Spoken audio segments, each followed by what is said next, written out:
CM Revanth రాజకీయాల్లో తిరుగులేని శక్తిగా ఎదుగుతున్నారా? పార్టీలో ఆయనకు పోటీగా మరో లీడర్ లేరా?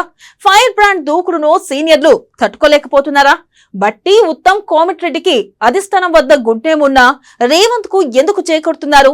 10 ఏళ్లు సీఎంగా రేవంత్ ఉండాల్సిందేనా?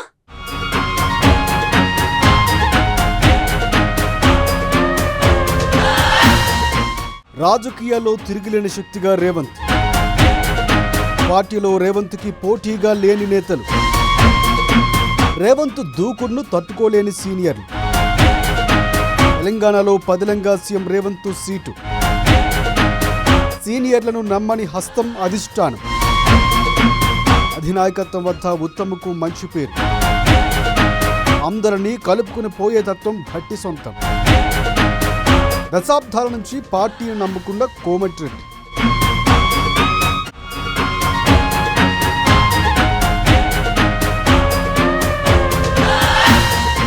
తెలంగాణ సీఎం రేవంత్ రెడ్డి రాజకీయాల్లో తనకు తిరుగు లేకుండా చేసుకున్నట్లే కనిపిస్తోంది. కనుచూపు మేరలో మరో నేత ఆయనకు పోటీ వచ్చే అవకాశం కనిపించడం లేదు.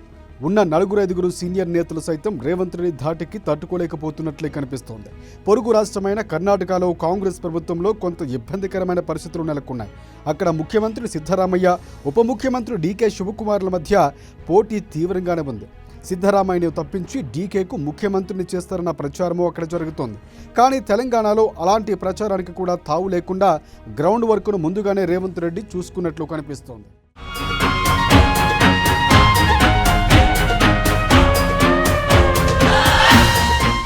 రేవంత్ రెడ్డికి సరిసమానంగా పోటీ పడే నేత ఎవరూ కనిపించకుండా చేసుకున్నారు.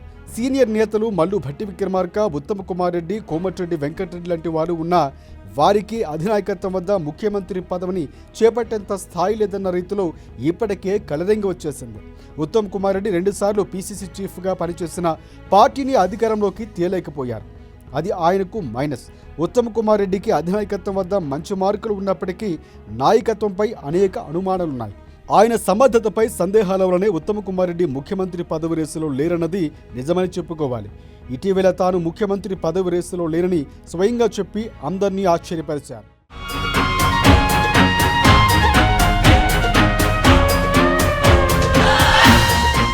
ఇక మల్లు భట్టి విక్రమార్కకు మంచి మార్కులు ఉన్నప్పటికీ, అందరినీ కలుపుకుని పోయే నేత అయినప్పటికీ పార్టీని విజయం వైపు నడిపించే శక్తి సామర్థ్యాలు లేవన్నది పార్టీ వర్గాలే అంగీకరిస్తున్న విషయం.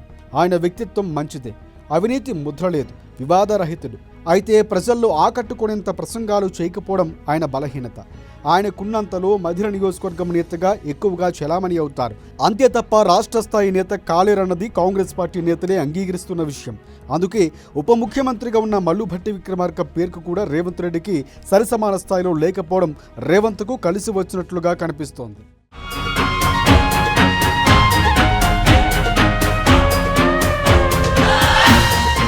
ఇక కోమటిరెడ్డి వెంకటరెడ్డి కూడా తొలి నుంచి పార్టీని నమ్ముకున్న నేత. దశాబ్దాల నుంచి పార్టీలోనే కొనసాగుతుండడం ఆయనకు ఉన్న ప్రత్యేకత. ఇన్ని కష్టాలు ఎదురైనా ఆయన పార్టీ జెండాను వదిలిపెట్టలేదు. అయితే కోమటిరెడ్డి దూకుడు మనస్తత్వంతో పాటు ఆయన 10 మందిని ఆకట్టుకునే పరిస్థితి లేదన్నది వాస్తవం.